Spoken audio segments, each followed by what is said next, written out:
কিছু বলার জাস্ট ভাষা হারিয়ে ফেলেছি। শুধু বুক ফেটে কান্না আসছে। কোনো কিছুই বলতে পারছি না। আমরা বাংলাদেশের মানুষ কি স্বাধীনভাবে সার্বভৌমত্ব নিয়ে বাঁচতে পারবো না? আমরা বাংলাদেশের মানুষ কি একটুও শান্তিতে বাঁচতে পারবো না?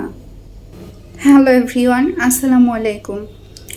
আপনারা হয়তো বুঝতেই পারছেন আজকে কোন টপিক নিয়ে কথা বলবো। আসলে কিছুদিন আগে আমাদের দেশে যে একটা ভয়াবহ আন্দোলনের মধ্য দিয়ে আমরা একটা স্বাধীন সার্বভৌম দেশ পেলাম, সেটা তো আমরা সেইটার যে একটা ট্রমা আমাদের ওপর দিয়ে গেছে সেটা তো আমরা কাটিয়ে উঠতেই পারিনি। আবার শুরু হয়ে গেল বাংলাদেশে নতুন করে একটা অশান্তি।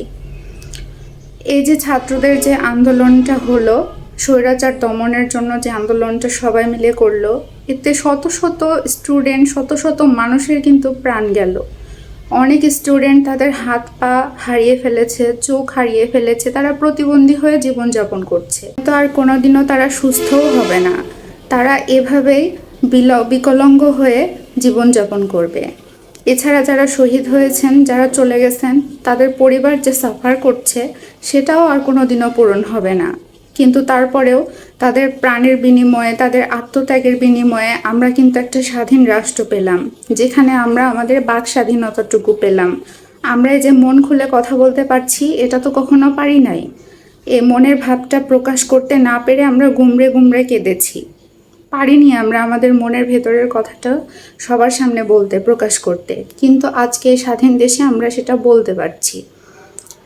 আর এই দুর্যোগের পর কোথায় আমরা একটু শান্তিতে বাঁচবো তা না, বাংলাদেশের ওপরে আবারও একটা শুরু হয়ে গেল। হ্যাঁ, আমি এই বন্যার কথা বলছি, সেটা ভারতের ষড়যন্ত্রের জন্য হোক বা যে কারণেই হোক, আমরা বাংলাদেশের মানুষ কি অপরাধ করেছি? আমাদের কি অধিকার নেই যে আমরা একটু স্বাধীনভাবে সুন্দর মতো বাঁচবো, আমরা একটু শান্তিতে বাঁচবো? এই অধিকার কি আমাদের নেই? কি অন্যায় করেছি আমরা, কি পাপ করেছি? আমি বুঝতে পারি না আল্লাহ কি করে এগুলো সহ্য করেন। আল্লাহ কেন এত শাস্তি দিচ্ছে বাংলাদেশের মানুষকে, নাকি পরীক্ষা করছে? অসংখ্য ভিডিও ফুটেজ আছে যেগুলো দেখে বুক ফেটে শুধু কান্না আসছে, চোখের পানি ধরে রাখা যাচ্ছে না। আমরা রাজশাহীতে বসবাস করি, রাজশাহী অঞ্চল অনেক উঁচু, যার কারণে আমরা এখনও সেভ আছি, আলহামদুলিল্লাহ। আমরা এখনও হয়তো সেভ আছি, কিন্তু আগামীতে থাকবো কিনা সেটা জানি না। আমাদেরও হয়তো অবস্থা এরকম হতে পারতো বা হতেও পারে। এখনও ফারাক্কার বাঁধ যদি খুলে দেওয়া হয় তাহলে আমাদের রাজশাহী অঞ্চলও কিন্তু ডুবে যাবে।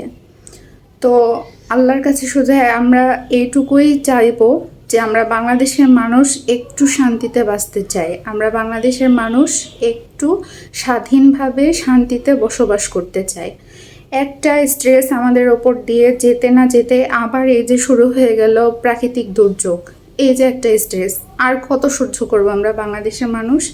আর কত সহ্য করব? এদেশে জন্ম নেওয়াটাই কি আমাদের পাপ হয়ে গেছে?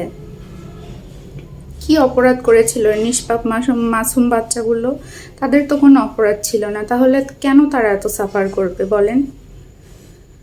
আমরা যে যেখান থেকে পারি, যতটুকু পারি, বন্যার্থ এলাকাগুলোর মানুষদের পাশে দাঁড়াবো, সাহায্য সহযোগিতা করব। আমরা হয়তো তাদের কাছে গিয়ে সাহায্য সহযোগিতা করতে পারছি না, কিন্তু যার যতটুকু সামর্থ্য আছে ততটুকু দিয়ে আমরা তাদের পাশে দাঁড়াবো। কিছু না পারলেও অন্তত একটু দোয়া তো করতে পারবো যেন আল্লাহ তাআলা তাদেরকে রক্ষা করেন। সো সবাই আমরা চেষ্টা করব তাদের পাশে দাঁড়ানোর। আমরা আল্লাহর কাছে দোয়া করব যেন এই প্রাকৃতিক দুর্যোগ থেকে আমাদের বাংলাদেশ খুব তাড়াতাড়ি মুক্তি পায়, আমরা যেন স্বাধীনভাবে সুন্দর মতো এই দেশে বসবাস করতে পারি। সবাই ভালো থাকবেন। আল্লাহ হাফেজ। আসসালামু আলাইকুম।